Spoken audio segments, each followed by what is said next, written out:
guys, welcome to another ASMR video.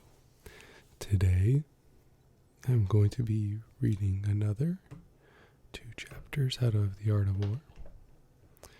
I really hope y'all are enjoying this series. I think we are getting pretty close to the end. I believe it is 12 or 13 chapters, if I'm not mistaken. Let me go just check real fast.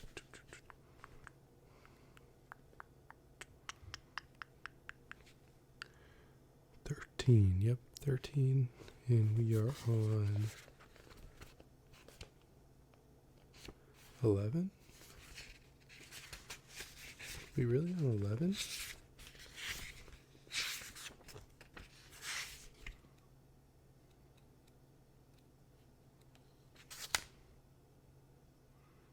Yeah, I guess so. So we only got 3 more chapters. Today's going to be chapter 11 and 12. So wow, we are getting pretty close to the end. This is kind of crazy right here. Almost done. Then move on to the next. Yeah. Man, I thought that the series was going to go longer. I didn't think we were so far in. But it's alright. I mean, we got another book lined up. I think I'm going to read the Book of 5 Rings next for y'all. And yeah, I hope y'all enjoy. So, hope y'all learn something new from reading. So, without further ado, it's going to go hop right on into this video and start reading. So, of course, gotta get the light going. Good. There we go.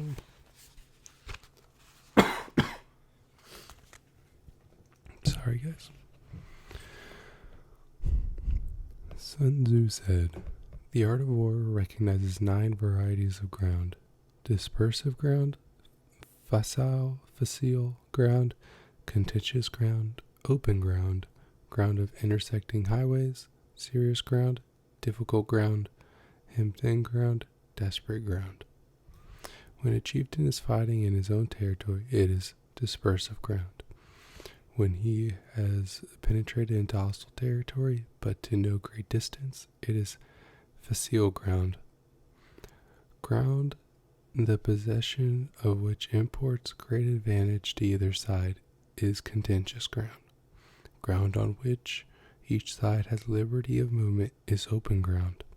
Ground which forms the key to 3 contentious states, so that he who occupies it first has most of the empire at his command, is ground of intersecting highways.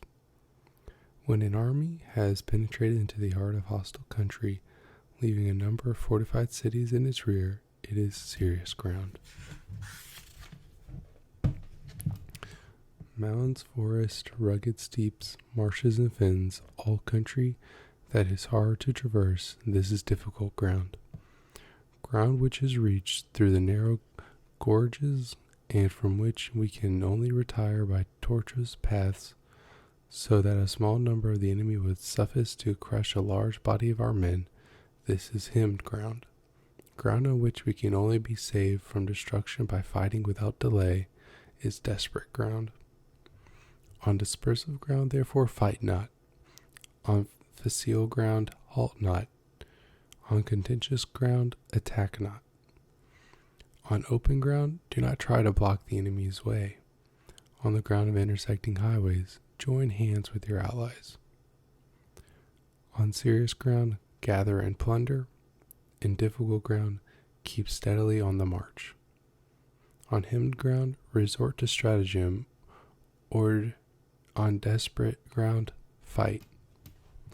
Those who were called skillful leaders of old knew how to drive a wedge between the enemy's front and rear, to prevent cooperation between his large and small divisions, to hinder the good troops from rescuing the bad, the officers from rallying their men.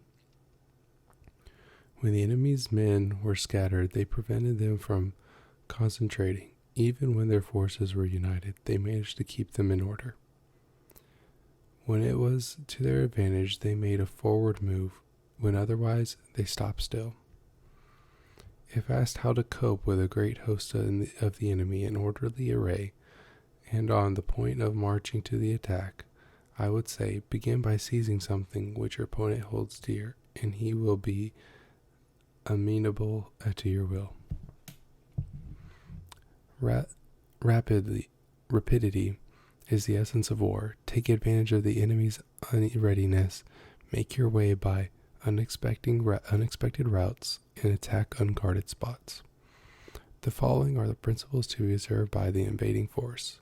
Further you penetrate into a country, the greater will be the solidarity of your troops, and thus the defenders will not prevail against you. Make forays in fertile country in order to supply your army with food. Carefully study the well-being of your men, and do not overtax them. Concentrate your energy and hoard your strength. Keep your army continually on the move, and devise unfathomable plans. Throw your soldiers into positions whence there is no escape, and they will prefer death to flight. If they will face death, there is nothing they may not achieve. Officers and men alike will put forth their uttermost strength. Soldiers, when in desperate straits, lose their sense of fear. If there is no place of refuge, they will stand firm. If they are in the heart of hostile country, they will show a stubborn front. If there is no help for it, they will fight hard. Thus, without waiting to be marshaled, the soldiers will be constantly on the qui vive. Without waiting to be asked, they will do your will. Without restrictions, they will be faithful. Without giving orders, they can be trusted. Prohibit the taking of omens, and do away with superstitious doubts. Then, until death itself comes, no calamity needed to be feared. If our soldiers are not overburdened with money, it is not because they have a distaste for riches. It is their lives are not unduly long. It is not because they are disinclined to longevity.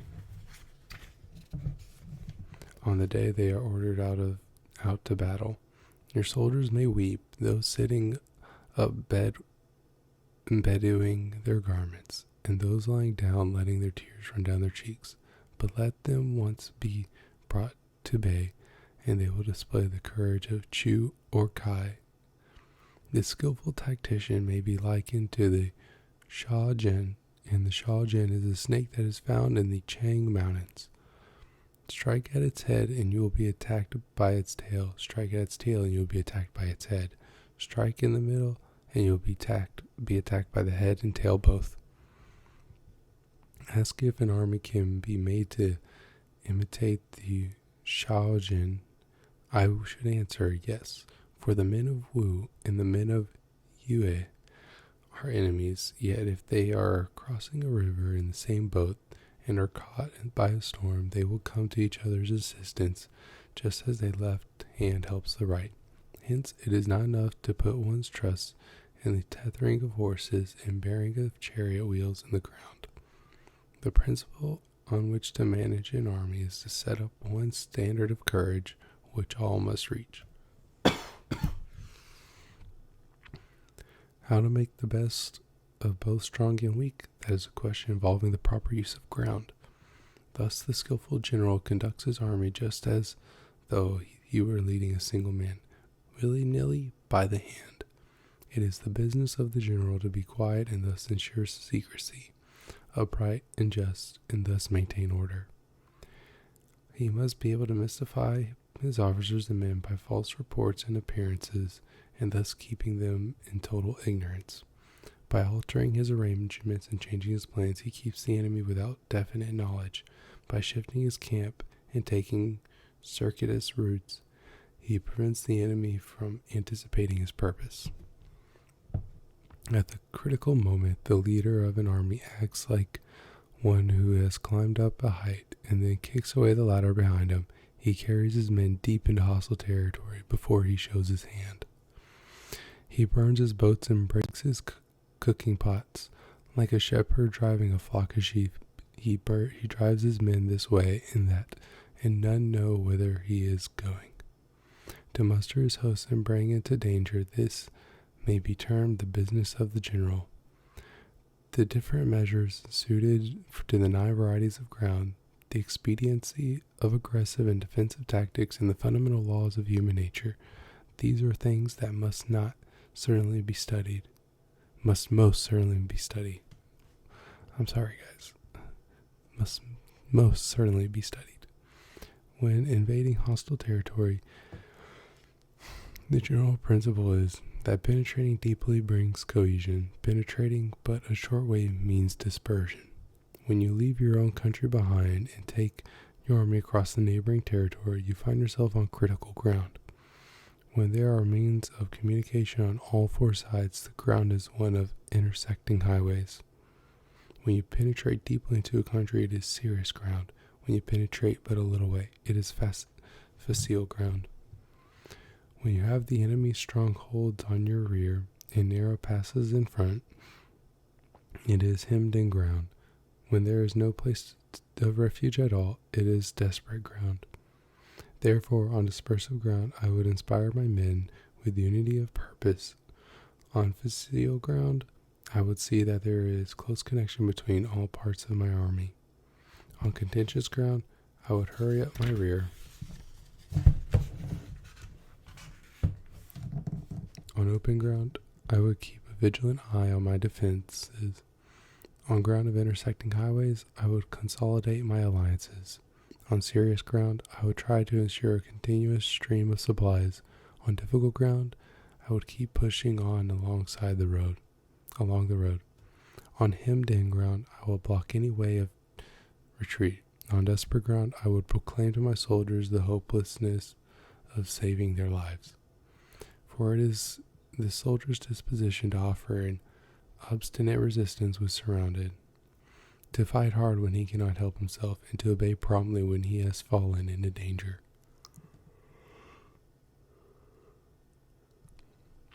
We cannot enter into alliance with neighboring princes until we are acquainted with their designs.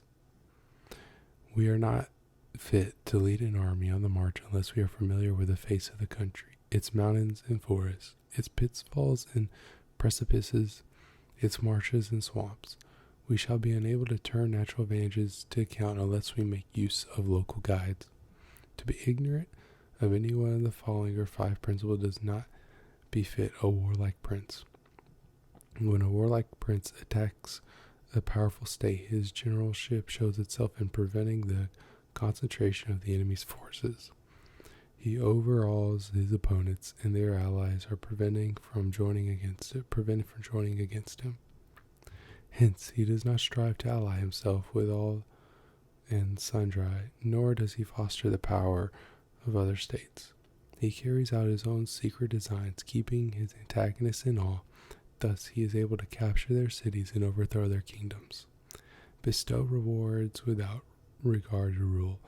Issue orders without regard to previous arrangements, and you will be able to handle the whole army as though you had to do it but a single man. Confront your soldiers with the deed itself. Never let them know your design. When the outlook is bright, bring it before their eyes, and tell them nothing when the outlook is gloomy. Place your army in deadly peril, and it will survive. Plunge it into desperate straits, and it will come off in safety. For it is precisely when a force has fallen into harm's way that it is capable of striking a blow for victory. Success in warfare is gained by carefully accommodating ourselves to the enemy's purpose. By persistently hanging on the enemy's flank, we shall succeed in the long run in killing the commander-in-chief. This is called ability to accomplish a thing by sheer cunning. On the day that you take up your command, block the frontier passes, destroy the official tallies, and stop the passage of all emissaries. Be stern in the council chamber so that you may control the situation. If the enemy leaves the door open, you must rush in.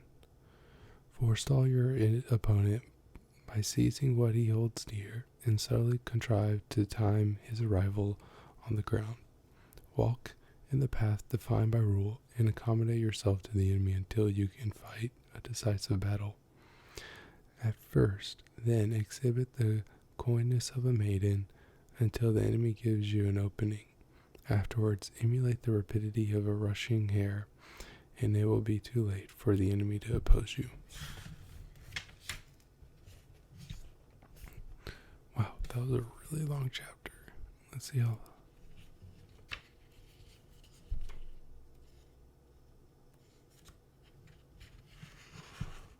I think what I'm going to do is I'm going to stop right there because the next two chapters are really short. And that was really long. And so what I'm going to do is I'm going to stop right there, save the last two chapters for the last video of the series. I would like to thank you all so much for joining me tonight in today's video of reading The Art of War. I'm sorry, I realized in the middle of reading that my voice got really loud, and I was kind of just talking normally instead of this softer voice, and then I tried to quiet it back down. You'll probably noticed. I'm sorry. I really hope it didn't bother y'all too much. But anyways, sorry. I thank you all so much for watching. I thank you all for all the support and everything y'all give me. And if y'all like this video, please do hit that thumbs up button, show it some love, show this channel some love, subscribe to my channel for updates on new content. I try and post new content and do new things. Right now I'm new, so there's a lot of things and a lot of different ideas, and I try and put out a lot of content as much as I can. So if you want to stay up to date, subscribe, like, share this video with friends if you think it will help them. Or if you really enjoyed it and you want to, share it to a friend and help them out. And any criticisms or comments, recommendations for triggers, please leave them down in the comments down below. I really do appreciate it. I am always up for hearing what y'all got to say because I'll take any criticism. I'm here to get better and to help y'all out and to help everyone who watches these videos out. So, thank you all so much. I really do appreciate everything y'all do. I really do appreciate it. And thank you all. I hope you all have a good night and sleep well.